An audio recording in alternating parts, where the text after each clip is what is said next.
you want to go right into that? Yeah. Okay. All right. I'll just take it away. All right. Here we go. Welcome back to the Best of Investing. I'm Edward Brown, your host, along with Mark Hahn from Pacific Private Money. Rick Warner had to leave us, but we're still in the studio. We're actually on the phone with America's business coach, Ron Tunick. When we cut to the second commercial break, we asked this trivia question. Who hosted a game show where a duck would fall from the sky with a $100 bill in his beak? Who knows the answer to that? I don't know that one. Groucho Marx. Groucho Marx. That is correct. You bet Two your for two, baby. Two for two. yeah, you bet your life. Actually, the next one's even easier. Believe that or not. I don't know why the questions this time are so easy. Mark, you wanted to talk about real estate prices. Well, yeah, we got cut a little bit short last segment. We were talking about how real estate prices have gone up surprisingly high in the last 6 months, and what does that bode for the future? And certainly, if you use the old adage that real estate prices follow job rates and employment, and people have to be able to afford the house payments, and that's all true. But my fear is that with all this foreign money coming back into the U.S. market, now that foreign capital, and there's just an awful lot of it out. There's a lot of companies holding countries holding U.S. dollars, and they want to put that money to work. They're looking at real estate in the United States and California in particular as being on sale now, and my fear is that a lot of that money is going to continue to roll in and will continue to drive up prices, notwithstanding the fact that homeowners and first-time home buyers are going to get pushed out of the market effectively. Or what about Apple Computer? Maybe they'll just they'll do what Apple did and just hold on to their $30 billion. Well, and then we become, we're already a nation of renters once again, as the homeownership rate plummeted after 2008. And yet, on the other hand, if you go to Craigslist right now, the number of rental properties available is like 25% of what it was 3 or 4 years ago. I mean, there's hardly any inventory out there. So it's the housing conundrum has really got me, kind of flustered in terms of where are we going from here. I don't know that I have a good crystal ball, but I hope we don't continue to see 10 to 20% annual increases for the next several years with all this outside money coming in to invest in it. Coach? Any thoughts on that? You're not going to like what I'm going to have to say, but the rich are going to get richer, and then everybody else is really going to struggle. When I do my workshops, people ask me all the time, where should they spend their time? And I say, spend your time with people who have money and ego. Don't waste your time with anybody else. And I really believe that. I believe that our culture, our society is heading towards two classes, those who have and those who don't. And those who have are going to be the robber barons and the king on the hill, and they're the ones that are going to be buying the real estate and renting it out. Yeah, but are we going to have a revolution? Not a revolution in the sense that we had in 1775 and 76, but it's going to be more of a economic revolution. It's going to be more of the haves determining the political nature of the country. We're already seeing that. We're already seeing where the president, he's down in Southern California raising money for the Democratic Party or whoever. He's up here now. So, the rich are determining who gets into office. And when I'm talking about the rich, it's not only just rich individuals, the movie stars, the entertainment people. I'm talking about large corporations. I'm talking about people who can write a check for anything to influence the outcome of anything. And the average citizen, the average listener that's listening to our show right now, where are they going to wind up? And when I do my workshops, I talk about getting strong independently and independent of the government, becoming strong financially. And that's why a show like yours is so important to listen to every week, because one phrase, one idea picked up from your guest or you guys could be a difference in somebody's life. People have to get off their butts, get back to a work ethic, and think about what I said, because if you have the ability to make money and you're wasting your life by having an extra 3 cups of coffee and socializing, good for you. Because guess what? When you get older, there ain't going to be nothing there for you. Yep. Better like the taste That's of Alpo. Yeah, I like that, Mark. That's hard. It's the truth. Alpo.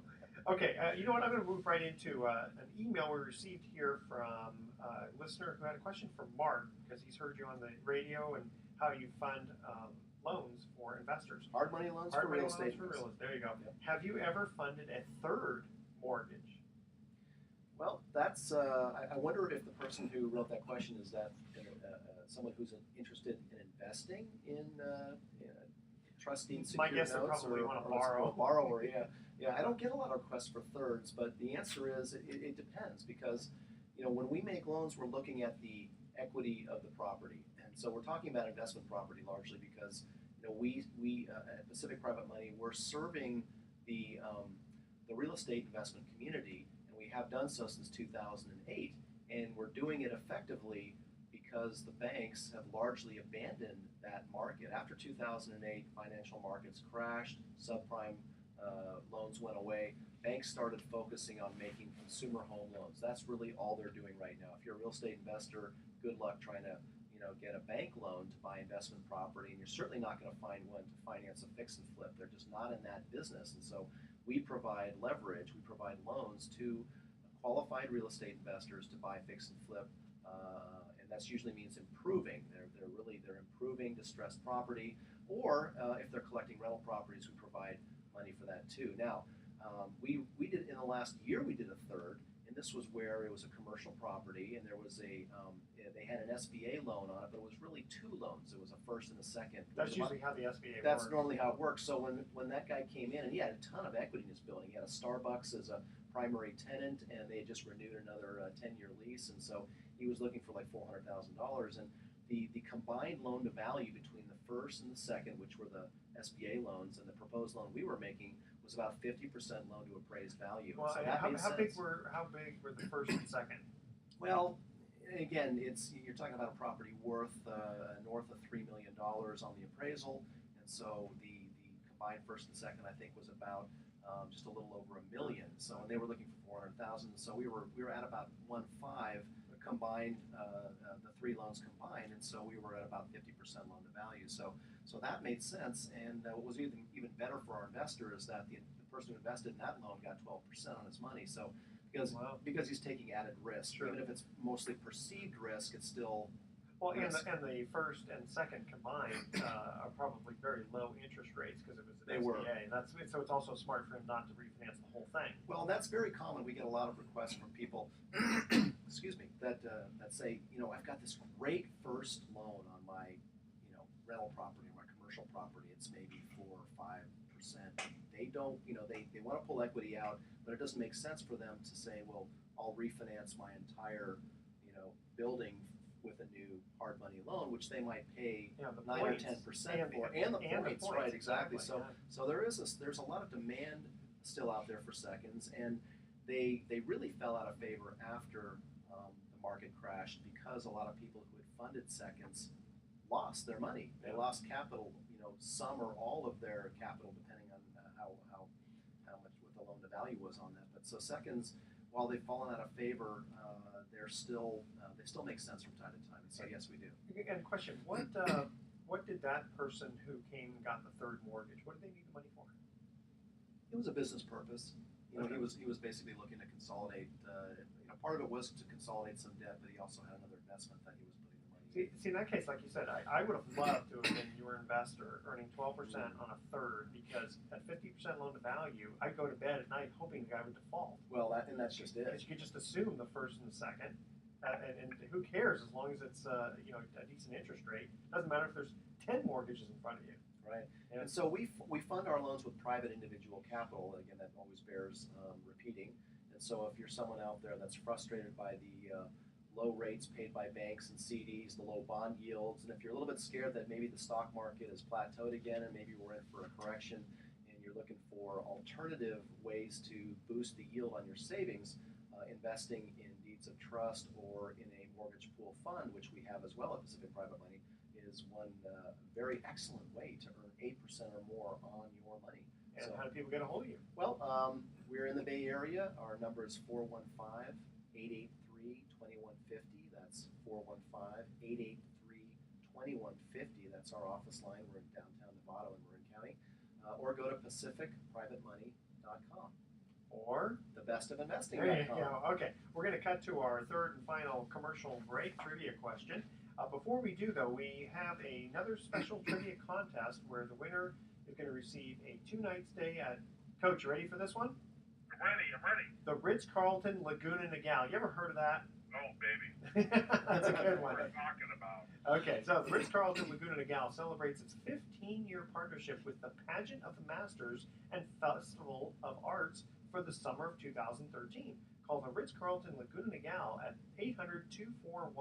800-241-3333 and ask about the Behind the Velvet Rope experience, which includes accommodations, preferred seating, and backstage tour of the Pageant of Masters. That's 800-241-3333 or go to ritzcarlton.com/Laguna Pageant.